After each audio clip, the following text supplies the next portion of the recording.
Bonjour, je suis Dr Myambonzila Matoko Carmel, directrice de l'hôpital de référence de Bakongo dans le 2e arrondissement. C'est l'hôpital de référence du district sanitaire de Bakongo. Le docteur Myambonzila a étudié hors du Congo. J'ai fini à l'université de Lubumbashi en RDC et je suis détentrice d'un doctorat en médecine. Et je suis aussi formée, expert genre VBG, formée par les Nations Unies.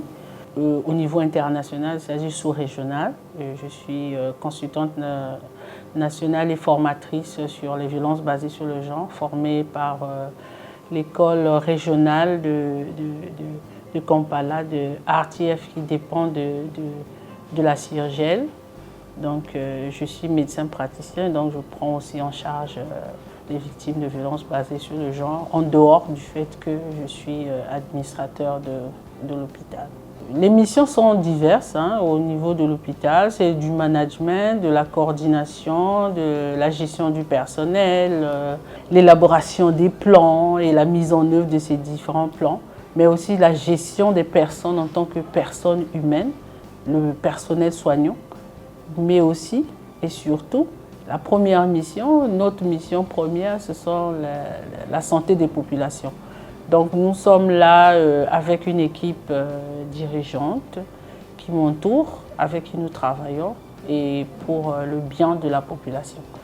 Et nous mettons tout en œuvre pour améliorer la qualité des soins au niveau de Bakongo. Depuis qu'on est là, il y a quand même eu, en termes de management, on appellerait ça du change management, basé sur la remotivation des équipes de travail, la fixation des objectifs à atteindre avec des projets spécifiques dans chaque service ou bien dans différents services, ce qui nous a permis de déceler aussi le besoin de la population en soins.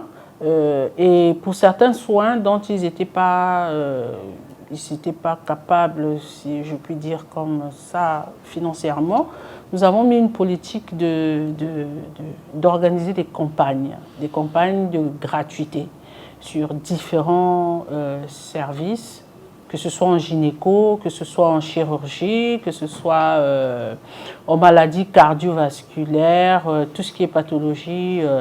Et spécifiquement l'année dernière, nous avons axé sur l'ophtalmologie et ça nous a permis de comprendre que les Congolais ont besoin vraiment des services de qualité, mais aussi des services accessibles. Donc nous rendons l'hôpital accessible sans argent dans un premier temps. Et au fur et à mesure, nous allons dans le sens de compléter ce soin. Et je pense qu'avec cette année, la mise en œuvre de l'AMU, ça va aider les populations à venir à l'hôpital, mais à avoir les premiers soins. Bon, le système, l'homme reste le même, les pathologies sont les mêmes, les organes sont les mêmes, mais c'est vrai que l'abord du malade de manière internationale, où je dirais la médecine elle est internationale, donc la façon dont on gère une maladie, elle est la même partout. Et disons que ce sont un peu les différences des écoles sur certains protocoles, que là où on dira non, il y a eu, mais sinon que l'adaptation s'est bien faite. Parce que nous n'avons pas, personnellement, je n'ai pas fait beaucoup de stages à là où j'ai étudié, mais j'ai plus fait mes stages à Brazzaville, que ce soit au CHU, que ce soit à l'hôpital militaire. Donc j'étais plus ou moins déjà imprégnée du système. Donc quand j'ai fini, je n'ai pas eu du mal à m'intégrer dans le système. Dominer, non, je dirais plutôt que la collaboration avec les hommes, elle est franche. À partir du moment où on se fixe des objectifs pour la population, pour l'amélioration de la qualité des soins de la population, les autres vous accompagnent, les autres ils viennent à votre secours, mais Ces mêmes hommes aussi avec qui nous travaillons, ce sont ceux-là aussi qui s'impliquent dans cette amélioration de la qualité des soins. Donc c'est une franche collaboration. Il n'y a pas de dominé ou dominant. C'est de la collaboration, comme l'indiquent les principes du management au milieu hospitalier, que ce soit dans d'autres organisations. C'est de la collaboration d'abord et puis bon, la mise en œuvre aussi pour atteindre des résultats performants. Bon, c'est les difficultés un peu qui sont communes à toutes les structures hospitalières. Bon, on ne va pas passer tout notre temps à nous auto-flageller. Moi, j'aime plutôt parler de ce qu'on fait de bien d'abord et puis des différents défis, des différents challenges auxquels nous sommes confrontés. Ce que nous avons de bien, c'est que notre système de santé est très résilient dans le sens qu'on s'adapte. On s'adapte. On a eu une épidémie, on a eu une pandémie Covid, mais le système s'est adapté rapidement. On a eu une réponse et la réponse était adaptée. Et nous sommes parmi les personnes qui avons contribué à la réponse et à cette résilience. Et moi, je pense qu'il y a beaucoup de choses que nous avons de bon, bien que nous ayons beaucoup de manquements, mais on ne va pas toujours s'appuyer sur les difficultés. C'est comme j'ai dit, les difficultés sont de l'ordre du financement, c'est vrai, mais il y a des aides, il y a un budget, il y a des allocations que l'État verse aux hôpitaux qui sont bien écrites sur le papier, même si ça traîne un tout petit peu, mais il y a déjà une volonté. Il y a plusieurs mesures de gratuité que le système de santé congolais a, que d'autres systèmes n'ont pas. Vous voyez par exemple la gratuité des ARV, mais le traitement ARV coûte excessivement cher ailleurs. Mais nous avons cette gratuité, nous avons la gratuité palustre. Donc, toutes ces opportunités-là font qu'on peut s'en sortir avec une petite volonté de notre part, mais aussi un peu plus de volonté pour la santé du côté du financement, quoi. 2022 s'en est allé avec tous ces problèmes, et 2023 arrive aussi avec beaucoup de challenges, et les challenges sont d'ordre organisationnel, infrastructurel. Il y a beaucoup de challenges au niveau des dispositifs médicaux que nous n'avons pas encore acquis pour améliorer davantage les conditions de l'hôtellerie. Il y a beaucoup de choses encore qui restent à faire, mais au fur et à mesure, je pense qu'avec l'appui de notre tutelle et puis des organismes parfois qui nous viennent en aide, nous avons des partenaires techniques et financiers qui nous aident, et je crois qu'on pourra faire face à ce à quoi on pourra faire face. Alors l'AMU, c'est l'assurance maladie universelle. C'est une politique de facilitation d'accès aux soins qui est cher au président de la République et qu'il avait demandé qu'on mette en marche. Et on attendait donc la mise en œuvre de la CAMU, c'est-à-dire la caisse qui va supporter cette assurance maladie. Donc cela va consister tout simplement, comme on voit dans d'autres pays pour lesquels parfois les Congolais se déplacent, on va à l'hôpital, on a d'abord la consultation, on a le premier soin, on a un médicament de départ sans qu'on ait versé un franc. Et il y a une caisse qui supporte cela. Et la mise en œuvre de cette politique de gestion des malades, de la santé des populations, va quand même permettre quelque chose de... Ça va faire bouger les lignes.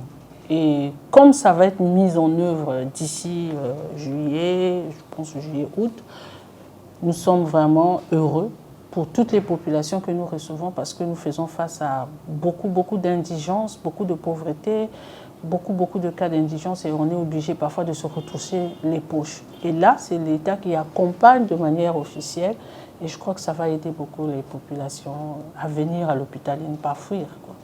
C'est d'abord la mission à laquelle on est appelé. La mission, c'est améliorer le quotidien des Congolais en matière de santé. Et tant que les Congolais auront des problèmes de santé irrésolus, notre mission sera inachevée. Et en tant que acteur, moi je dirais acteur de la santé dans cette position de directrice, c'est un challenge quotidien de chercher à trouver comment améliorer, comment faire pour que ceux-là qui reçoivent ces malades soient dans les conditions appropriées, et que ces malades aussi qui viennent trouve le service approprié, trouve la solution. C'est vrai qu'on n'a pas l'obligation des résultats, mais on a l'obligation, plutôt on a beaucoup plus l'obligation des moyens, mais le résultat n'est pas garanti. Mais qu'on améliore pour que les Congolais soient vraiment contents de leur service de santé. Ah non, au niveau du Congo, on a fait un grand pas. Et je pense que là, je prends ma veste de consultante nationale et expert genre. Je dirais ceci que nous avons évolué. Évolué parce qu'on est parti d'un point et on va vers un autre. Aujourd'hui, ce n'est pas des femmes qui occupent des postes juste pour faire de la figuration. Ce sont des personnes qui viennent avec des projets, avec l'intention de faire bouger les lignes. Et je pense que au niveau de la femme, déjà, le ministre de la promotion de la femme a déjà, je pense, marqué un grand coup avec la loi Mouebara, que nous avons attendu au nom de toutes les victimes que moi j'ai eu à recevoir, que j'ai eu à consulter en tant que médecin et chargé de la prise en charge des victimes. C'est une loi que l'on attendait pour la justice. Ça, c'est du point de vue répression, de mauvais comportements face aux femmes. Mais il y a aussi beaucoup d'actions pour la promotion des femmes. Il y a des femmes leaders qui se distinguent dans la gestion des entreprises, dans la gestion des structures et une organisation vraiment avec des succès à ne pas envier. Mais comme on le dit toujours, on est dans un processus de collaboration pour que notre pays aille de l'avant. Peu importe que ce soit une femme, que ce soit un homme, pour nous, c'est le Congo qui gagne. On est dans cette dynamique-là. Le développement socio-économique du Congo, si je ne suis pas économiste, mais ce que je sais, c'est que c'est l'économie informelle qui soutient parfois l'économie de tout un pays, parce qu'on a vu durant la Covid, il n'y avait pas d'activité. Mais l'économie informelle, les marchés ont continué. Et quand vous voyez les marchés, c'est 70% des femmes. Et donc aujourd'hui, la femme, c'est un grand acteur du développement économique chez nous. Maintenant, si on quitte le secteur informel, on va dans le formel, c'est-à-dire dans l'administration, là, on a peut-être des disparités. Et c'est là où les femmes doivent faire encore un effort pour gagner le combat des résultats de performance et non pas se résigner à accepter que non, nous on ne nous utilise pas ou quoi. Non, c'est là où il y a un projet qui va dans le sens du développement, de l'amélioration de la qualité de vie des Congolais. Une femme vient, elle donne son projet et puis bon, elle est prise par rapport à sa performance, par rapport à ses résultats et non par rapport à ce qu'elle soit une femme. Je pense que les femmes ont un grand rôle à jouer. Bon, la devise de Madame la DG, comme vous dites, bon, ben, moi je pense d'abord au bien-être. Je me dis toujours, la population, elle a besoin d'un système de santé performant. Et d'abord, les malades d'abord, et ceux qui les prennent en charge. Il faut améliorer la qualité des services, améliorer les conditions des soins. Et quand on se dit qu'on peut faire ça, on n'a pas à envier les autres. Moi je dis, avec peu, on fait bien. Avec peu, on peut faire bien. Parfois avec beaucoup, on ne fait rien. Mais avec peu, on fait bien. Donc c'est voir d'abord l'intérêt de la population. C'est quand même assez important. Les gens ont besoin d'être soulagés dans leur corps, dans leurs pensées. On regarde tout ce qui nous vient tous les jours. On se dit non, on a besoin vraiment. Femme au foyer, mère de plusieurs, bon, ben, c'est savoir pallier à tout manquement, quoi. Quand on est à la maison, ben, on est à la maison.